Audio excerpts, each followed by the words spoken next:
तो मध्य प्रदेश में एक बार फिर से कमल खिल चुका है। भाजपा ने यहां पर प्रचंड बहुमत के साथ सरकार बना ली है, लेकिन अब सबसे बड़ा सवाल कि आखिर मध्य प्रदेश का सरताज कौन होगा, यानी कि मध्य प्रदेश में अब सीएम कौन होगा। एक बार फिर से क्या सीएम शिवराज सिंह चौहान पर ही संगठन भरोसा जताएगा या फिर कोई नया चेहरा हमें किसी दूसरे संभाग से मिल सकता है। हमारे साथ दो संवाददाता जुड़ेंगे, निहारिका शर्मा इंदौर से लाइव और ब्रजेश जैन भी भोपाल से हमारे साथ जुड़ेंगे। लेकिन फिलहाल रुक कर लेते हैं इंदौर का। निहारिका हमारे साथ जुड़ चुकी है।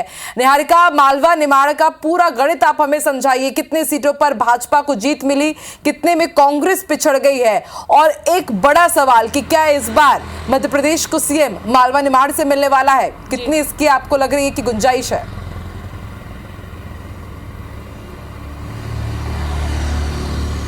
जी बिल्कुल। तो अगर हम बात करें तो कल यानी कि 3 दिसंबर को पूरे मध्य प्रदेश में भाजपा की बहुमत की सरकार हमें बनती हुई नजर आई है। अगर 230 सीटों में से बात करें तो 163 सीटें, जो कि एक बहुत बड़ा आंकड़ा है, वो भाजपा को मध्य प्रदेश से मिला है। और उसके बाद अगर हम मालवा निमाड़ की बात करें तो मालवा निमाड़ में कुल 66 सीटें हैं, जिसमें से 42 सीटों पर भाजपा को जीत मिली है। अगर 42 सीटें देखे जाए तो बहुत बड़ा आंकड़ा है 66 सीटों में से। और ऐसे में 42 सीटों पर जब भाजपा ने जीत दर्ज की तो उसके बाद से उनका जो मोटिवेशन लेवल था या फिर उनका एक्सपेक्टेशन लेवल था वो काफी बढ़ चुका था, क्योंकि हमेशा से भाजपा के लिए मालवा निमाड़ जो है वो जीत का दरवाजा साबित हुआ है। और आपको अगर बता दूं तो पहले भी यही बात चल रही थी, क्योंकि मालवा निमाड़ पर सभी केंद्रीय मंत्रियों का बहुत ज्यादा फोकस था, क्योंकि मालवा निमाड़ अगर जीतते हैं तो मध्य प्रदेश में भाजपा की सरकार जरूर बनती है। और ऐसे में अगर देखा जाए तो 66 में से 42 सीटें, जो कि एक बहुत बड़ा आंकड़ा है, उस पर भाजपा ने अपनी जीत दर्ज की थी। और उसके बाद से लगातार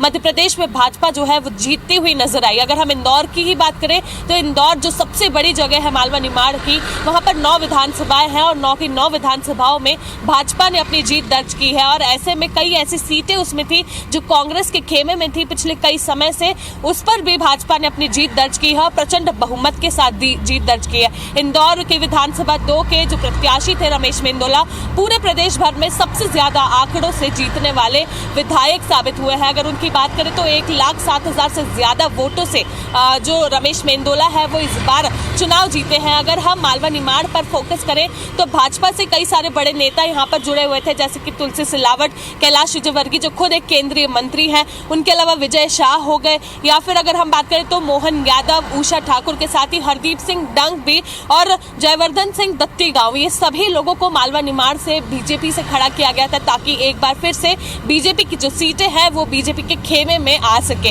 और ऐसे में इन सभी लोगों ने, भाजपा ने जो इन पर भरोसा जताया था उस पर ये लोग सभी खरे उतरे हैं, सभी की सभी जो है वो जीत दर्ज कर चुके हैं। और उसके अलावा अगर हम बात करें कांग्रेस से तो जीतू पटवारी, सज्जन सिंह वर्मा, दीपक जोशी, जो कि हाल ही में भाजपा छोड़कर कांग्रेस में शामिल हुए थे, और उनके बाद अगर हम रवि जोशी की बात करें जो खरगोन से है, काफी बड़ा नाम है, ये सभी के सभी चुनाव हार चुके हैं और काफी बड़े आंकड़ों से हारे हैं। और ऐसे में कांग्रेस जो कई सारे बहुमतों के वादे करती हुई नजर आ रही थी, दावे करती हुई नजर आ रही थी और अपनी सरकार बनाने की बातें करती नजर आ रही थी, वो भी यहाँ पर पिछड़ती हुई हमें नजर आई है। अगर हम राजपुर की बात करें, वहां पर बाला बच्चन एक बहुत बड़ा नाम था कांग्रेस से, वो खुद भी यहाँ पर चुनाव हारे हैं। तो ऐसे में अगर हम देखें तो पूरे मध्य प्रदेश का जो दरवाजा था सत्ता का, यानी कि मालवा निमाड़, वहां पर भाजपा ने अपनी बहुत बड़ी जीत दर्ज की है, क्योंकि 66 सीटों में से जो 42 सीटें हैं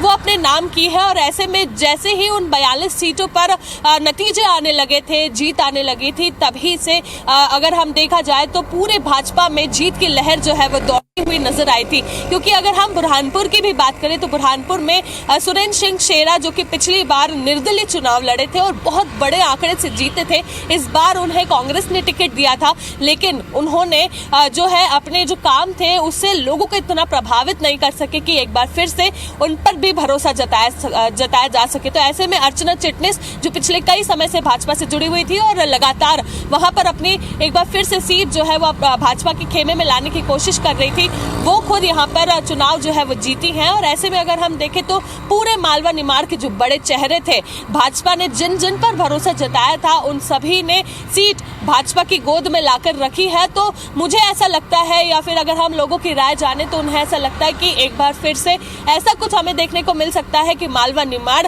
कुछ मध्य प्रदेश के लिए बड़ा कर सके। और जैसे कि आपने कहा, क्या मध्य प्रदेश में सीएम का चेहरा इस बार मालवा निमाड़ से हो सकता है? तो बिल्कुल जाहिर सी बात है, अगर हम देखें तो कई सारे बड़े नेता जो हैं वो मध्य प्रदेश के मालवा निमाड़ से हैं। तो ऐसे में हो सकता है कि इस बार सीएम का चेहरा अगर शिवराज सिंह चौहान को नहीं बनाते हैं तो मालवा निमाड़ से मिल सके। क्योंकि अगर हम इंदौर के विधानसभा 1 जो कि पूरे मध्य प्रदेश की सबसे हॉट सीट थी, वहां पर कैलाश विजयवर्गीय कांग्रेस के नेता संजय शुक्ला के खिलाफ खड़े हुए थे और ऐसे में उन्होंने 58,000 के बहुमत के साथ यहाँ पर अपनी जो जीत है वो दर्ज की है। तो ऐसे में ऐसा हो सकता है कि उन पर भी इस बार जो भरोसा है वो जताया जा सके, क्योंकि कुछ ही दिन पहले वो अमित शाह से भी मुलाकात करके आए थे दिल्ली में और उसके बाद बिल्कुल निहारिका, और हमें याद भी है कि कैलाश विजयवर्गीय ने साफ कहा था कि पार्टी सिर्फ मुझे विधानसभा का चुनाव नहीं लड़ा रही है, पार्टी ने मेरे लिए कुछ बड़ा सोचा होगा।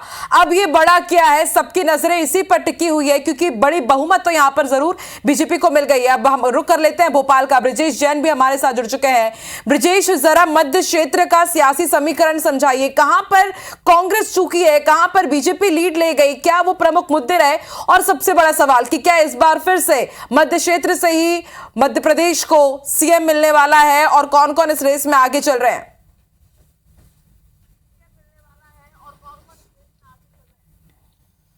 देखिए, भोपाल और नर्मदापुरम संभाग की अगर बात करें तो दोनों को मिलाकर 36 सीटें यहां पर आती हैं, जिसमें से 31 सीटें बीजेपी ने जीती हैं और 5 सीटें कांग्रेस के खाते में गई हैं। यही हाल कुछ लगे हुए बुंदेलखंड का भी है। बुंदेलखंड में भी जो 26 सीटें हैं उसमें से 21 सीटें बीजेपी ने और सिर्फ 5 सीटें कांग्रेस ने जीती हैं। यानी कि भारी बढ़त बीजेपी को इन दोनों डिवीजन से, दोनों क्षेत्रों से मिली है। अगर मध्य क्षेत्र की बात करें तो बीजेपी का पुराना और बड़ा गढ़ है। बीजेपी को उम्मीद थी कि अगर कहीं से मालवा से या चंबल से नुकसान होता है तो उसकी भरपाई जो है वो मध्य क्षेत्र से और उसके पास में लगे हुए बुंदेलखंड से की जा सकती है। लेकिन इतनी बम्पर बढ़त बीजेपी को मिलेगी ये शायद बीजेपी ने भी नहीं सोचा था। मध्य क्षेत्र से वोट शेयर की अगर बात करें तो वो 50% के ऊपर है। यानी कि पूरे मध्य प्रदेश से 48.5% जो वोट शेयर बीजेपी को मिला है उसमें सबसे ज्यादा मध्य क्षेत्र का ही रोल है और 50% यहां टच किया है। तो कहीं ना कहीं मध्य क्षेत्र का जो राजनीतिक दबदबा है, बीजेपी की जो पकड़ है, लगता है कि अगला सीएम मध्य क्षेत्र से ही होगा। अगर मुख्यमंत्री शिवराज सिंह चौहान को सीएम नहीं बनाया जाता है तो कई और दावेदार हैं जो दिग्गज नेता हैं और बड़े दावेदार के रूप में बुंदेलखंड से भी हैं और मध्य क्षेत्र से भी हैं। जी ठीक है, बिल्कुल सबकी नजरें टिकी हुई है मध्य क्षेत्र से या फिर इस बार मालवा निमाड़ से या फिर किसी दूसरे संभाग से मध्य प्रदेश को उनको नया सीएम मिलता है या फिर संगठन एक बार फिर से सीएम शिवराज सिंह चौहान पर ही भरोसा जताता है। आप नजर बना के रखिएगा, जो भी सियासी हलचल होगा अपडेट आपसे लेते रहेंगे। बहुत बहुत शुक्रिया निहारिका, ब्रजेश, पूरी जानकारी के लिए।